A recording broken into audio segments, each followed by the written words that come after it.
to another episode of the Valley of Death, where everything is spooky, but we keep things light. Now, I don't know if you guys know what today is. It's Friday, gotta get down on Friday. Darn right it's Friday, which means it's another end of the week, and oh, wait a minute, it's not just any Friday. It's a Friday the 13th! Now, I don't know if you guys have noticed, but I am a huge Friday the 13th fan. Okay, you probably noticed. Friday the 13th has always been, at least to most of the general public, a very entertaining horror franchise. Whether or not it's because they think it's absolutely silly, or because they do think that there are some parts of it that are legitimately scary, everyone is drawn to the main character, yes, he's the main character, Jason Voorhees, who for a lot of horror icons does have at least a little bit of an interesting story. But anyway, it's Friday the 13th, so of course I have to talk about a new Friday the 13th film. There are no new Friday the 13th films? What do you mean there are no new Friday the 13th films? They used to come out like every single bloody year. Yeah, we had a bit of a dry spell with, between Freddy vs. Jason and the reboot, but we were supposed to get one a few years ago, and we didn't get one? Are you serious? Okay, so here's the dealio.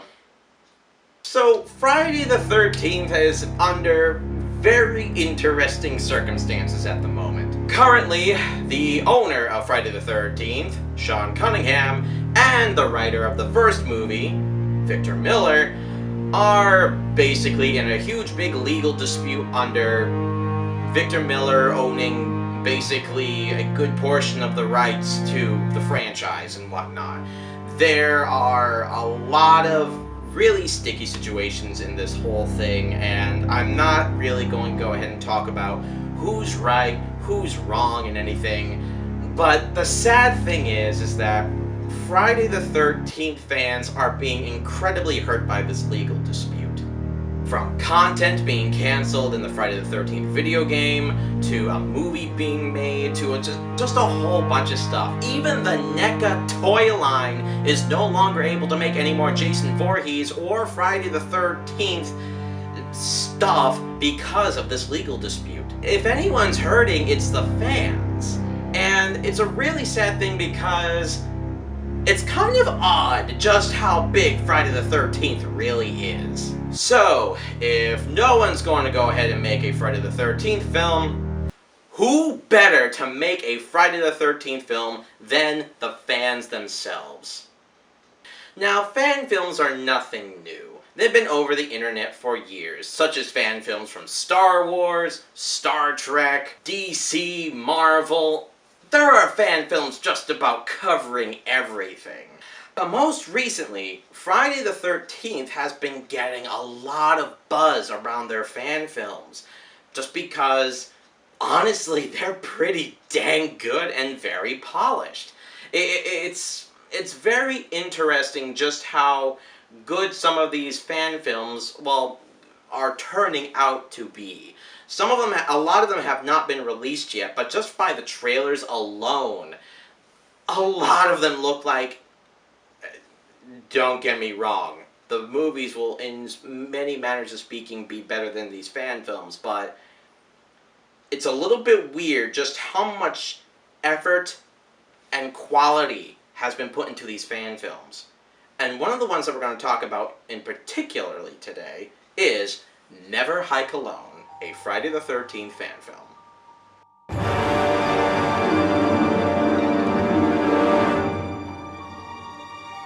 Never Hike Alone was the dream project of director Vincent DiSanti, who, for the longest time, has always wanted to make a Friday the 13th film. Luckily, he got his chance. Thanks for a very successful Kickstarter campaign, Vincent was able to make his dreams come true by making his own Friday the 13th film.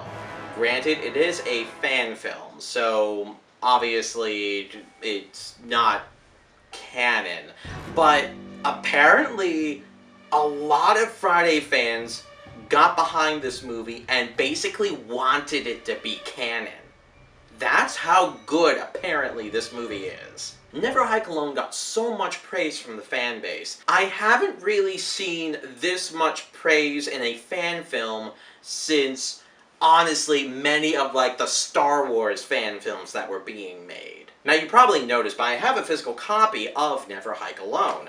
And the reason for that was because there was another fundraiser to make these into physical copies, basically making Blu-rays, DVDs, a few VHS copies, along with other memorabilia from the franchise, such as a script, a poster, an actual hockey mask from the movie, and something that I really enjoyed, a physical soundtrack as well.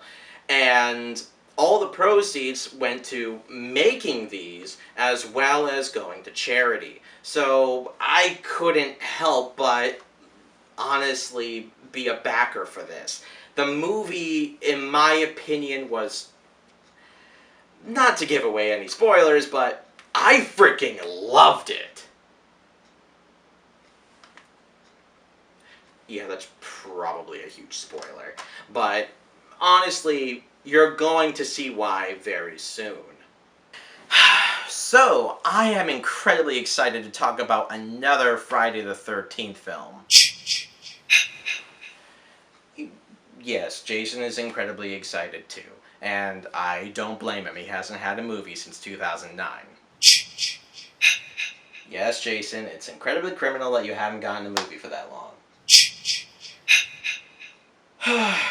Okay, look, you don't have to go ahead bashing my taste in movies. I like a lot of classics, okay? You're a classic. Anyway, this is Never Hike Alone.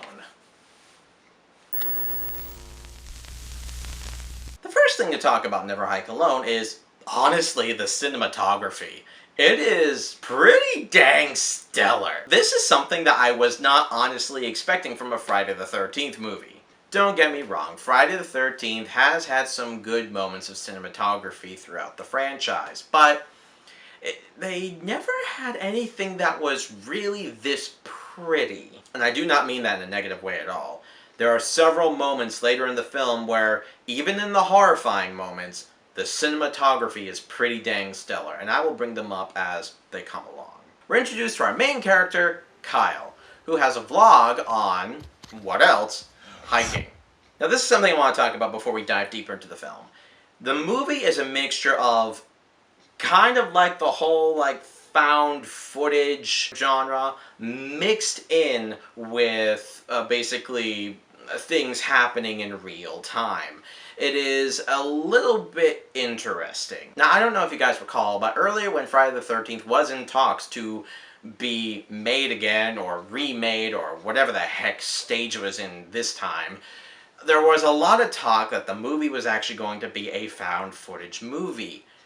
Fans were furious about this. No one wanted a found footage Friday the 13th movie. Just because, honestly, I don't think it would work. Now, obviously, this is not a found footage movie, but it does have some similarities to the genre. Mainly with following our main character throughout the whole movie as he's vlogging his hiking experience and giving pointers to his audience. And it's really interesting just how this is done because, honestly, like I said, I didn't think it was going to work. Heck, the minute I turned it on, I honestly thought, oh god, they actually went the found footage route. But it works. And the reason why it works is because of Kyle. He is a very interesting character, and I would argue probably far more likable than a lot of the other actors who made up the Friday the 13th cast. That's not to say there are no likable characters in the franchise at all. There are many, such as Tommy Jarvis and many of the final girls. Heck, there are even some other characters who wind up dying that I do get sad over. But honestly, most of the cast of most of the Friday the 13th movies are characters who I just can't wait till they get killed off. Kyle is definitely not one of those characters who I want to get killed off. He is a very lovable character. You can see he's very passionate about what he does, and honestly, just following him along on this journey of his vlog, it even drags me in, and I hate hiking.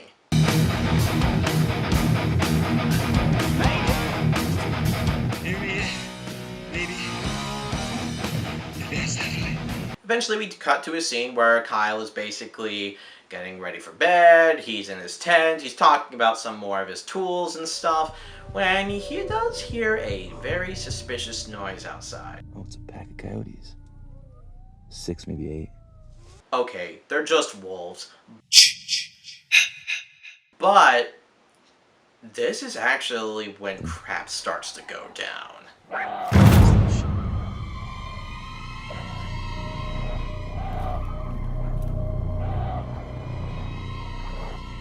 Honestly, this is kind of a missed opportunity, but I wanted to really see Jason take on a pack of wolves. That would have been flipping awesome.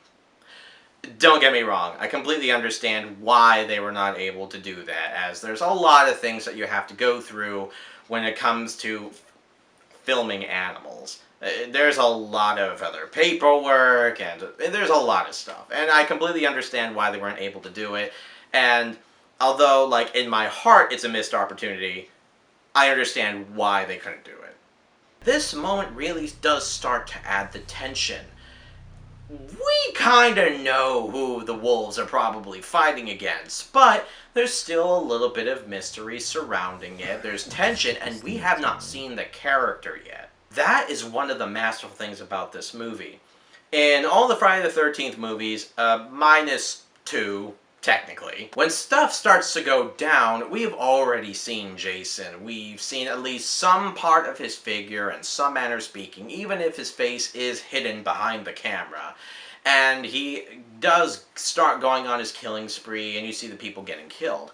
In this, no one has gotten killed yet. The only character who we are following is Kyle. So the fact that he's out in the woods alone and he hears a pack of wolves being taken down by some mysterious thing does add at least a little bit of tension to it. As we continue along, he does wind up finding another path that he thinks could be a shortcut. And oh my gosh, it's Jason! Jason, of course, is up to his normal tricks of basically doing a Batman, disappearing before anyone can see him, and Kyle is a little bit shaken up. He continues on his journey to go down this road that he considers a shortcut, and of course, eventually, he finds the ruins of Camp Crystal Lake. I have to say, this reveal, although, like I said, I know this is a Friday the 13th film, I'm expecting these things, but the way that the filmmakers construct all these shots, the music, the tension, everything builds up in a very perfect way. When Camp Crystal Lake is revealed, it's revealed as though it's this flipping amazing thing. And I applaud them for that. You're going to hear me saying I applaud, but I applaud. To us as the audience, it's kind of clear that it is definitely Camp Crystal Lake, but at least the filmmakers are trying to make it a little bit mysterious. And I do really like that. Eventually, Kyle does start exploring the camp, and he starts talking about how he found out about Jason Voorhees, the legend of Camp Crystal Lake, why the camp was shut down, you know, the whole normal shebang of basically every single Friday the 13th film. My brother used to tell me stories about this place. Supposedly one summer, forever ago, a kid by the name of Jason Voorhees drowned in that lake. The cops searched for days, but his body was never discovered. The kid's mom, who was also the camp's cook, blamed the counselors for her son's death. And one night she went crazy, killing almost everyone before getting her own head chopped off by the only survivor. My brother also said that Jason, who was still in the lake, witnessed his mother's death and returned from the grave to seek out her revenge. on anyone who entered the camp.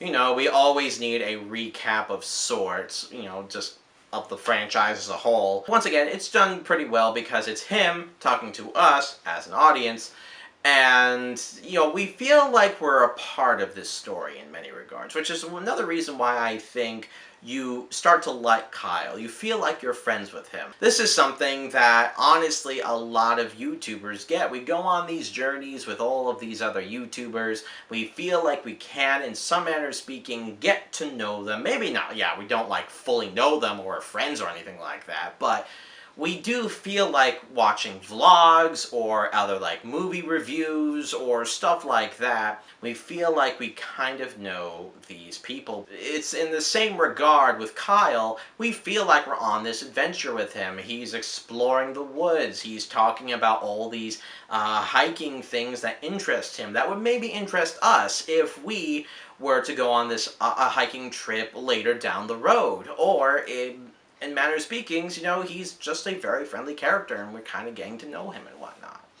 Now this starts coming to one of my favorite parts, when Kyle starts exploring the camp. And I will give some more props to the filmmakers for basically trying to recreate some of the scenes where a lot of the counselors were killed in Friday the 13th. We explore where Kevin Bacon was killed, we explore where his girlfriend was killed, we see a few other markers where many of the other characters did get killed. And eventually, he does start exploring some areas that he probably should not be exploring. He eventually goes upstairs, where he does find out that someone could potentially be living there. And, of course, what does he find? Yep, Mrs. Voorhees. Kyle's wrapped up in a blanket, he's thrown out the window, the camera breaks, and then finally we get the reveal of Jason Voorhees. This scene is a doozy.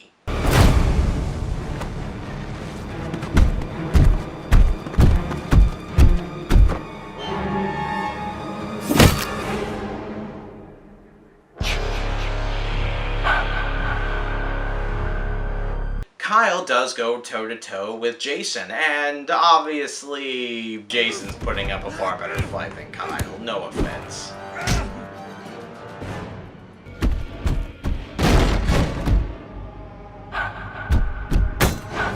I mean, it's Jason Voorhees.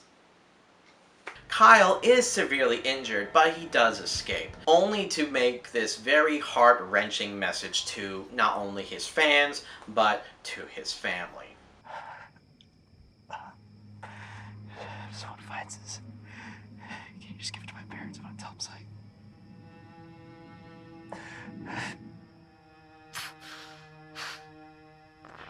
Mom, Dad. You know I love you guys. I'm sorry. Once again, I can't praise the actor enough, and I can't praise the development of the character enough. Yeah, we don't know a lot about him. We know he's a hiker and whatnot, but just by going on this journey with him and getting to know him as a character, as a person, we really feel for him when he truly doesn't think he's actually going to make it out of this alive. Kyle eventually goes back into the camp to get his medical supplies, where he starts to stitch himself up. And this is another thing I like about Kyle. He's just not trying to book it and run away from Jason, because honestly, that's a big reason why a lot of the people in Friday the 13th die. They are not smart. Kyle is a ridiculously smart character. But some of that has to do with the fact that he knows how to survive in the wilderness. He literally goes back for his medical supplies, literally stitches himself back up, wraps himself up, and he's basically ready to take Jason on again. Kinda. Once again, we have another pretty awesome fight between Jason and Kyle.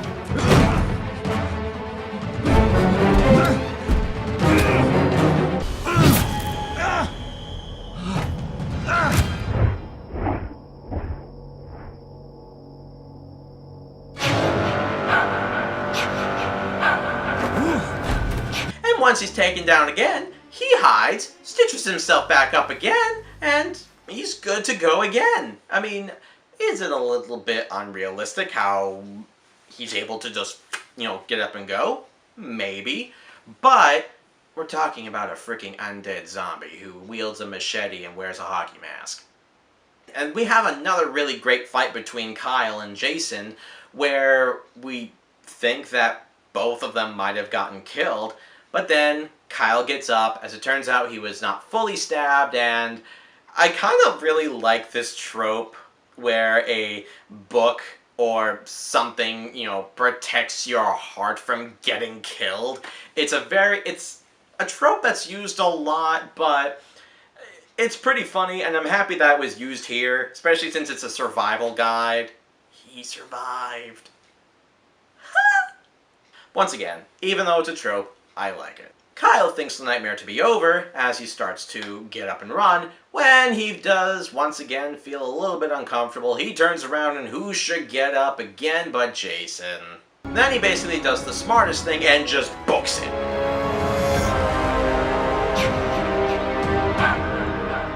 Now this is another example of the cinematography and the editing which I just freaking love. I absolutely love this transition between the hockey mask and the moon, and it's just, it's so good. Kyle then makes it to the infamous spot where Jason's mother was killed.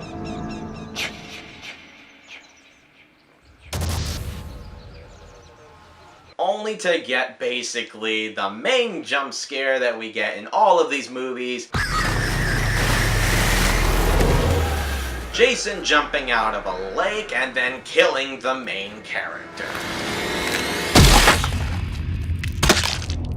Ooh, he's gonna have a lot of migraines after that. But to no Friday the 13th fan's surprise, he's not actually dead and it was just a dream. Oh, I am so surprised. Now, that is a staple in basically every Friday the 13th movie, so I can't really fault them for putting it in. And it's literally in almost every single movie. There's always some weird jump scare right at the end, where Jason or Jason's mother, for some odd reason, jumps out of the lake or jumps out of the woods or something, and he's still alive. So, like I said, I'm not really that surprised it was put in here, but no one's really surprised. Kyle wakes up in an ambulance where he's being looked after by the paramedics, and Do you have any clean in your neck for gas?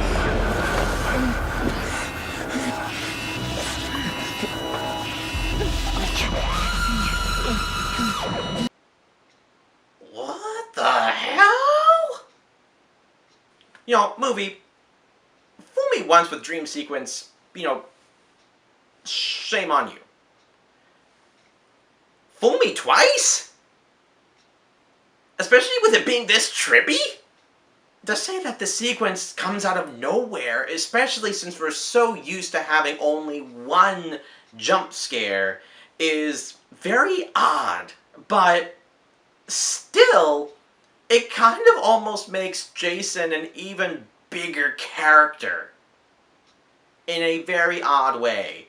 Now, I don't know if this was the director's intention, but kind of going back to Tommy Jarvis, he was scarred by Jason Voorhees. With something like this, I can kind of see what they were maybe trying to get at with maybe something like a kind of like PTSD kind of moment, and it works. It's really cool, if not really weird, but it's still cool, and like I said, it's just, what the hell? So this part, when I first saw it, I literally jumped out of my chair. Speaking about Tommy. What the hell is going on back here? They got the original actor from Friday the 13th Part 6 to play Tommy Jarvis. Tom Matthews. The fact that they actually got Tom Matthews to reprise his role as Tommy Jarvis is just absolutely flipping amazing. Now, Tommy Jarvis being the absolute paranoid person, such as he was when he was a youth, is a little bit suspicious of everything that is going on.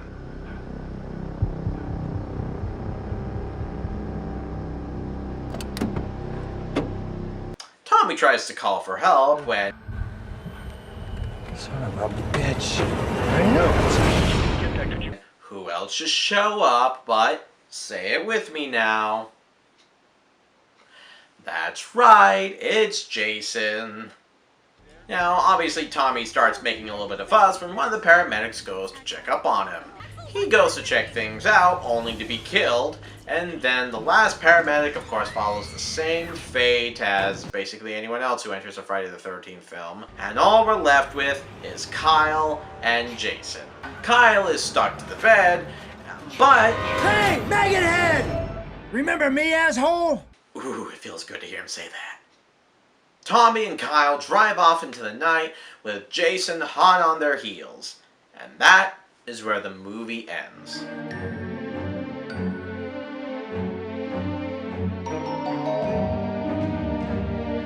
That's where it ends?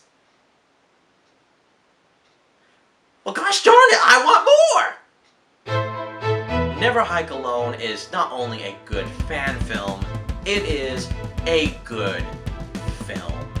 This is what fan films should aspire to be like. I mean, don't get me wrong, there are many other good fan films out there, but I have never seen a fan film taken as seriously as Never Hike Alone. That might be setting a bar, but honestly, it's a bar that should be raised, and it's a bar that I'm putting there. Never Hike Alone is a dang good movie. And it's one that I am proud to basically put in my Friday the 13th collection and have it as part of the Friday the 13th mythos and as part of my Friday the 13th marathons, which I consider part of the canon. Never Hike Alone's a good movie. It's on YouTube. Please watch it. It is so good. To be honest, it's really sad that we haven't had an official film because clearly the fans want one. With so many other fan films coming out, such as Voorhees, His Name Was Jason, Friday the 13th Vengeance, which is coming out later today, keep an eye out, a potential sequel to Never Hike Alone, and Fall of Camp Blood, clearly the fans want these movies. And each one of these movies have reached their goals and are on their way to being made and sent to YouTube. And I honestly cannot wait for these movies to be made. I have backed many of these films. Unfortunately, I was not able to back Vengeance because of financial problems, but I'm still incredibly excited to see Vengeance. And I'm very happy that with the movies that I have been able to back, that I got physical copies of each one, and I am incredibly excited to add these to my collection. Just like Jason, the Friday the 13th franchise will not die, and it's thirsty as it ever has been. So that's my review of Never Hike Alone, a Friday the 13th fan film. And Jason, you have to admit, you were pretty dang good in this movie. I mean, and the fact that you have like a new nickname, Ghost Jason, that's pretty freaking awesome. Yeah, no, if only Sean Cunningham and Victor Miller would make up so we would finally maybe get some more official movies, or maybe they'll actually start adding more content to the flipping video game. Still very salty about not getting Jason X, by the way. Very salty about that. But that's neither here nor there. This has been the Valley of Death, where everything is spooky, but we keep things light. I'll see you guys later.